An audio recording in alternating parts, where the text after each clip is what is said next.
Hello નમસ્કાર વિદ્યાર્થી મિત્રો। તો વિદ્યાર્થી મિત્રો, ધોરણ 7 વિષય છે સામાજિક વિજ્ઞાન। સામાજિક વિજ્ઞાનનું ત્રિમાસિક કસોટીનું પ્રશ્નપત્રનું આપણે સોલ્યુશનની ચર્ચા કરવાના છે વિદ્યાર્થી મિત્રો। તો વિદ્યાર્થી મિત્રો, ચાલો આપણે ધોરણ 7 વિષય છે સામાજિક વિજ્ઞાનનું ત્રિમાસિક કસોટીનું પ્રશ્નપત્રનું સોલ્યુશનની ચર્ચા કરીએ। સૌથી પહેલાં આપણી પાસે વિદ્યાર્થી મિત્રો વિભાગ પ્રશ્નો 1 છે। નીચેના પ્રશ્નોના ઉત્તર આપેલા વિકલ્પોમાંથી પસંદ કરીને લખવાનું છે। સૌથી પહેલાં આપણી પાસે છે ધારાનગરીમાં મહાશાળાની સ્થાપના કયા રાજાએ કરી હતી? તો શું જવાબ આવે છે વિદ્યાર્થી મિત્રો? આની અંદર ઓપ્શન આવે છે આપણી પાસે સી, ભોજે। તો રાજા ભોજે મહાનગરીમાં એની સ્થાપના કરી હતી। દિલ્હી સલ્તનતના પ્રથમ મહિલા શાસક કોણ હતા? તો જવાબ છે વિદ્યાર્થી મિત્રો ઓપ્શન એ, રઝિયા સુલતાના। ત્રીજો પ્રશ્ન છે કયા મુગલ બાદશાહના નામનો અર્થ નસીબદાર થાય છે? તો જવાબ છે વિદ્યાર્થી મિત્રો ઓપ્શન ડી, હુમાયુના, એટલે કે ઓપ્શન ડી। ચોથો પ્રશ્ન છે છત્રપતિ શિવાજીનો જન્મ કઈ સાલમાં થયો હતો? તો જવાબ છે વિદ્યાર્થી મિત્રો ઈસવીસન 1627માં। પાંચમો પ્રશ્ન છે પૃથ્વી સપાટીના ઉપલા સ્તરને શું કહે છે? તો પૃથ્વી સપાટીના ઉપલા સ્તરને ભૂકવચ કહે છે। પ્રશ્નો નંબર 1 બ, યોગ્ય શબ્દ વડે નીચેના વિધાનો ખાલી જગ્યા પૂરો। પહેલો પ્રશ્ન છે મોહમ્મદ ગઝનીની ચડાઈઓનું મુખ્ય કારણ ભારતની અઢળક ખાલી જગ્યા હતી। તો જવાબ છે વિદ્યાર્થી મિત્રો સંપત્તિ હતી। ત્યારબાદ વિદ્યાર્થી મિત્રો આપણી પાસે આવે છે પ્રશ્ન નંબર 2, શ્રીનગર ખાલી જગ્યાએ વસાવ્યું હતું? તો જવાબ છે વિદ્યાર્થી મિત્રો શ્રીનગર અલાઉદ્દીન ખિલજીએ વસાવ્યું હતું। ત્રીજો પ્રશ્ન છે શેરશાહે ખાલી જગ્યા રોડનું પૂર્ણ નિર્માણ કરાવ્યું હતું? તો શેરશાહે ગ્રાન્ડ ટ્રંક નામના રોડનું પૂર્ણ નિર્માણ કરાવ્યું હતું। પ્રશ્ન નંબર 4, ખડકોમાં વિવિધ ખનિજો હોય છે?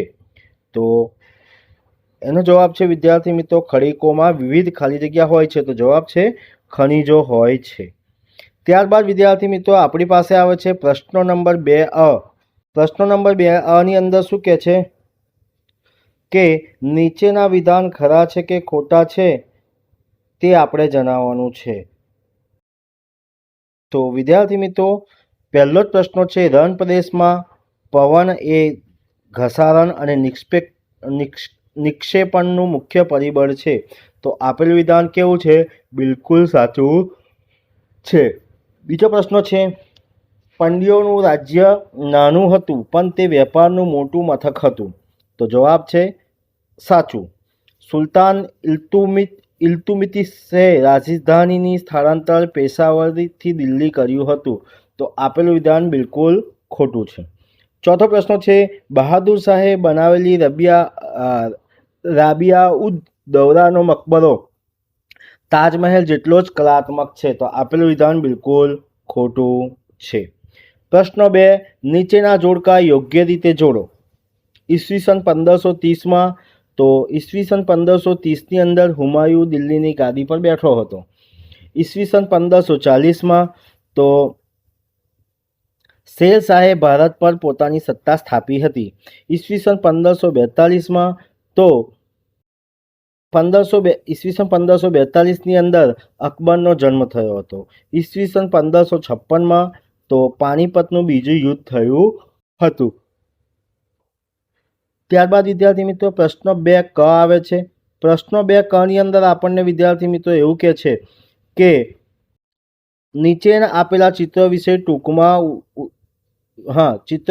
ટૂંકમાં લખો। સૌથી પહેલાં વિદ્યાર્થી મિત્રો અહીંયા ચિત્ર તમને આપેલું છે। આ ચિત્ર આપણે પૃથ્વીના સ્તર વિશે માહિતી આપે છે। પૃથ્વીની સપાટીના સૌથી ઉપરના સ્તરને ભૂકવચ કહેવાય છે, જે ભૂમિખંડ પર આશરે 35 કિલોમીટર સુધી હોય છે। બીજું સ્તર મેન્ટલ છે, જે આશરે 2900 કિમી ઊંડાઈ સુધી ફેલાયેલું છે। પૃથ્વીની સૌથી આંતરિક સ્તર ભૂગર્ભ છે, જેની ત્રિજ્યા આશરે 3500 કિલોમીટર જેટલી છે। પ્રશ્ન નંબર 3, નીચેના પ્રશ્નોના ઉત્તર 1-2 વાક્યમાં લખો. ગમે તે 4 માર્ક્સનો પ્રશ્ન છે. રાણીની વાવ કોને બંધાવી હતી? તો રાણીની વાવ રાણકી વાવ પાટણના રાજવી ભીમદેવ સોલંકીની રાણી ઉદયમતીએ બંધાવી હતી. બીજો પ્રશ્ન છે, ચૌહાણ વંશના શાસકો આરંભમાં કયા શાસન કરતા હતા? તો ચૌહાણ વંશના શાસકો આરંભમાં રાજસ્થાનના સાંભાર સરોવર નજીક શાકભારી અજમેરની ઉત્તરે આવેલા સાંભાર નામના સ્થળે શાસન કરતા હતા. બહમની રાજ્યની સ્થાપના કોણે કરી? તો બહમની રાજ્યની સ્થાપના ઝફર ખાને કરી હતી. જહાંગીરના ચિત્રકારોના નામ જણાવો. તો જહાંગીરના દરબારમાં મંસૂર નામનો વિશ્વ પ્રસિદ્ધ ચિત્રકાર હતો. તે પક્ષી ચિત્રકાર હતો. જહાંગીરના બીજા ચિત્રકારોનું નામ અબુલ હસન હતું. 5મો પ્રશ્ન છે, છત્રપતિ શિવાજીનો જન્મ ક્યાં અને ક્યારે થયો હતો? તો છત્રપતિ શિવાજીનો જન્મ ઈસવીસન 1627માં મહારાષ્ટ્રમાં શિવનેરીના કિલ્લામાં થયો હતો. 6થો પ્રશ્ન છે, ખડકોના મુખ્ય 3 પ્રકાર જણાવો. ખડકોના મુખ્ય 3 પ્રકાર આ પ્રમાણે છે: અગ્નિકૃત ખડકો, જળકૃત કે પ્રસર ખડકો, રૂપાંતરિત ખડકો અથવા વિકૃત ખડકો. ત્યારબાદ વિદ્યાર્થી મિત્રો પ્રશ્ન નંબર 4 આવે છે.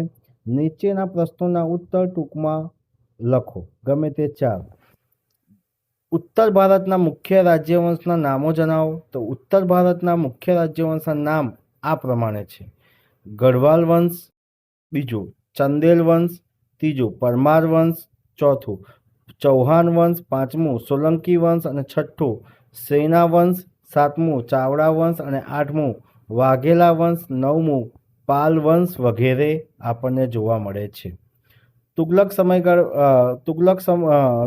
સમયગાળા દરમિયાન દિલ્હીની આસપાસ કયા કયા શહેરો વસાવવામાં આવ્યા? તો તુગલક વંશના શાસનના સમયગાળા દરમિયાન દિલ્હીની આસપાસ તુગલકાબાદ, ફિરોઝાબાદ, હિસાર, જૌનપુર, ફિરોઝપુર, ફતેહબાદ વગેરે શહેરોના નગરો વસાવવામાં આવ્યા હતા. ત્યારબાદ આપણી પાસે આવે છે પ્રશ્ન નંબર 3, સિયાલ અને સીમા વિશે ટૂંકમાં માહિતી આપો. તો પૃથ્વીની સપાટીનો સૌથી ઉફાળો પાતળો સ્તર મુખ્યત્વે સિલિકા એટલે કે રેતી અને એલ્યુમિનિયમ જેવા ખનિજ દ્રવ્યોનો બનેલો છે. તેથી તેને સિયાલ તરીકે ઓળખવામાં આવે છે.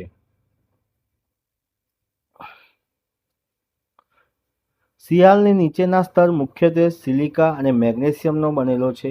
તેથી તેની સીમા કહેવામાં આવે છે. રૂપાંતરિત ખડક સદ્રષ્ટ સમજાવો. તો ઊંચા તાપમાન, અતિશય દબાણના કારણે અગ્નિકૃત અને જળકૃત ખડકોને કારણ રચના સ્તરના રચના બંધારણ, રંગ વગેરે મૂળભૂત ગુણધર્મો રૂપાંતર પામીને જે ખડકો બને છે તે રૂપાંતરિત ખડકો તરીકે ઓળખવામાં આવે છે. દાખલા તરીકે ચીકણી માટી,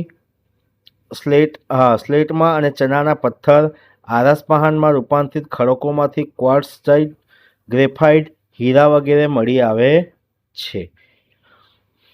5મા નંબરનો પ્રશ્ન છે, રાજપૂત યુગના સમયમાં વેપાર વાણિજ્ય સ્થિતિ કેવી હતી? તો રાજપૂત યુગમાં રાજ્યના વેપાર વાણિજ્ય વ્યવસ્થા પર દેખરેખ રાખવા માટે અલગ અલગ વિભાગ હતા. એ વિભાગ પરદેશ સાથેના વેપાર પરના જકાત વસૂલતાની વસ્તુઓની કિંમત નક્કી કરવાની અને લોકો માટે આવશ્યક ચીજ વસ્તુઓ મંગાવવાની વ્યવસ્થા કરતા હતા. એ સમયની જમીનની ઉપજો 6ઠ્ઠો ભાગ કર રૂપે વસૂલવામાં આવતો હતો. રાજપૂત યુગમાં જમીન પરનો કર ભાગ નામથી ઓળખાતો હતો.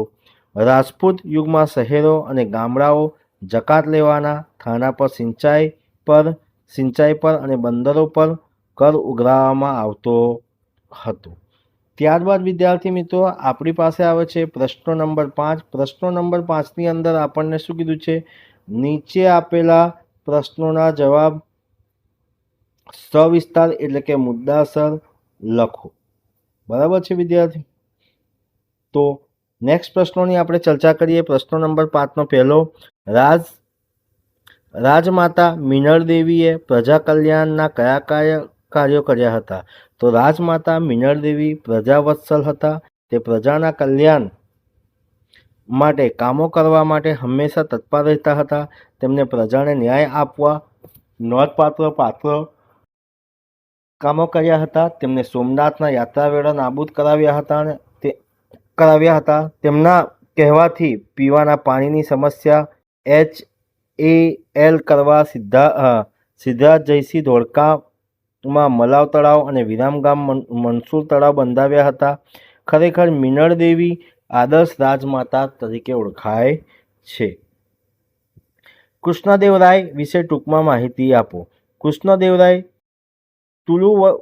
તુલુવ વંશના તેમજ વિજયનગરના સામ્રાજ્યનો શ્રેષ્ઠ સર્વશાસક હતો. તે સમયના ભારતનો એક મહાન અને શક્તિશાળી શાસક હતો. તેને શાસન અને આ દરમિયાન અનેક વિજયો મેળવ્યા હતા. તેણે રાજ્યની વહીવટી તંત્રને સંગીન બનાવ્યું હતું. તેને સિંચાઈ માટે રાજ્યમાં તળાવો અને નહેરો ખોદાવી ખેતીવાડીની સમૃદ્ધિ બનાવી હતી. તેને રાજ્યમાંથી કેટલાક અયોગ્ય કરવેરા નાબૂદ કરી પ્રજાનો પ્રેમ મેળવ્યો હતો. તેને વિજયનગરની પારને નાગલપુર નામનું નવું નગર વસાવ્યું હતું. તેને એ નગરને અનેક પ્રકારની ઇમારતો અને ભવ્ય મંદિરના શણગાર્યું હતું. કૃષ્ણદેવરાય પોતાના વિદ્વાન હતા. તે સાહિત્ય અને વિધાનનો ઉપાસકો હતા. તેલુગુ સંસ્કૃત ભાષાના લેખક હતા. તેમને અમુક્ત મર્યાદા નામનો ગ્રંથ લખ્યો હતો. તેને અનેક કવિઓ રાજ્યાશ્રય આપ્યો હતો. કૃષ્ણદેવરાય રાજા ભોજનની જેમ સાહિત્ય અને કલાને ઉત્તેજના આપ્યું હતું. તેથી આંધ્રના ભોજ તરીકે જાણીતા બન્યા હતા. ત્યારબાદ આપણી પાસે વિદ્યાર્થી મિત્રો પ્રશ્ન નંબર 3 આવે છે. પ્રશ્ન નંબર 3ની અંદર શું કહે છે? શેરશાહના સુધારાની ચર્ચા કરો. તો શેરશાહ ઈસવીસન 1540થી ઈસવીસન 1545ના 5 વર્ષના શાસનકાળ દરમિયાન અનેક સુધારા કર્યા હતા. તેમને મુખ્ય સુધારાઓ નીચે પ્રમાણે છે. પહેલું, શેરશાહે ચોર લૂંટારાઓને ભવ્ય નાબૂદ કરી રાજ્યમાં શાંતિ સ્થાપી હતી. બીજું, તેને ઘોડેસવાર ખેપિયાઓને શરૂ કરી નવી ટપાલ વ્યવસ્થા શરૂ કરી હતી. ત્રીજું, તેને વેપારીઓ અને યાત્રાળુઓ માટે ધર્મશાળાઓ બંધાવી હતી. ચોથું, તેને રૂપિયાના ચલણ શરૂ કરાવ્યા હતા. પાંચમું, તેને રાજ્યના વિશાળ લશ્કરી રચના કરી હતી. છઠ્ઠું, તેને એક લાંબા રાજમાર્ગ ગ્રાન્ડ ટ્રંક રોડનું નિર્માણ કરાવ્યું હતું, જે બંગાળ અને ઉત્તર ભારત સુધી વિસ્તરેલો હતો. સાતમું, તેને ટોડલ માલની મદદથી જમીનનો જાત અને ખેતીના ઉપજને સરાસરી પરથી જમીન મહેસૂલનો કોઠો તૈયાર કર્યો હતો. ત્યારબાદ આવે છે વિદ્યાર્થી મિત્રો આપણી પાસે પ્રશ્ન નંબર 4. પ્રશ્ન નંબર 4ની અંદર શું કહે છે? નદી અથવા હિમ નદીનું ભૂમિ સ્વરૂપ સમજાવો. નદીનું ભૂમિ સ્વરૂપ નદીઓના પ્રવાહ તેના માર્ગમાં કોઈ નક્કર ખડક પરથી સીધા ઢોળાવવાળી ખીણમાં કે નીચાણવાળી ભૂમિ પર વેગ સાથે પછડાય છે. ત્યારે તે નીચે પછડાતા જળપ્રવાહને જળપ્રપાત કે જળધોધ કહે છે. નદી જ્યારે મેદાનના પ્રદેશમાં પ્રવેશ કરે છે ત્યારે તે વળાંકવાળા માર્ગ વહે છે. નદીના આ મોટા વળાંકો સર્પાકાર વાહન માર્ગ કહેવાય છે. નદી તેના સર્પાકાર વાહન માર્ગના કિનારા પર સતત ઘસારણ અને નિક્ષેપણનું કાર્ય કરે છે. સમય જતાં સર્પાકાર વળાંકો ખૂબ જ નજીક આવે છે ત્યારે તે ઘોડાની નાળ જેવી આકાર કે વર્તુળ આકાર ધારણ કરે છે. નદીની આ અવસ્થામાં નદીમાં પૂર આવે છે ત્યારે નિક્ષેપણથી જ વળાંક વચ્ચેનો ભૂમિભાગ નદીના પ્રવાહથી કપાઈ જાય છે અને નદી તેના લાંબા માર્ગને છોડીને સીધો માર્ગ ગ્રહણ કરે છે. નદીના છોડેલા નાળ આકારના ભાગમાં પાણી રહી જાય છે. પરિણામે ત્યાં નળાકાર સરોવરની રચના થાય છે. મોરી નદીઓમાં જ્યારે વર્ષા ઋતુ દરમિયાન પૂર રચાય છે ત્યારે. તો વિદ્યાર્થી મિત્રો આ હતું ધોરણ 7 વિષય છે સામાજિક વિજ્ઞાનનું એકમ કસોટી ત્રિમાસિક એકમ કસોટીનું પ્રશ્ન બેંકનું સોલ્યુશનની વિદ્યાર્થી મિત્રો આપણે ચર્ચા કરી. તો વિદ્યાર્થી મિત્રો આ વિડીયો તમને ગમ્યો હોય તો લાઈક કરજો, શેર કરજો અને કમેન્ટ કરજો. અને વિદ્યાર્થી મિત્રો જો તમે ચેનલને સબસ્ક્રાઈબ ના કરી હોય તો સબસ્ક્રાઈબ જરૂરથી કરજો, બરાબર છે. અને તમારા મિત્રોને આ ચેનલ શેર કરવાનું ભૂલતા નહીં. જય હિન્દ, જય ભારત.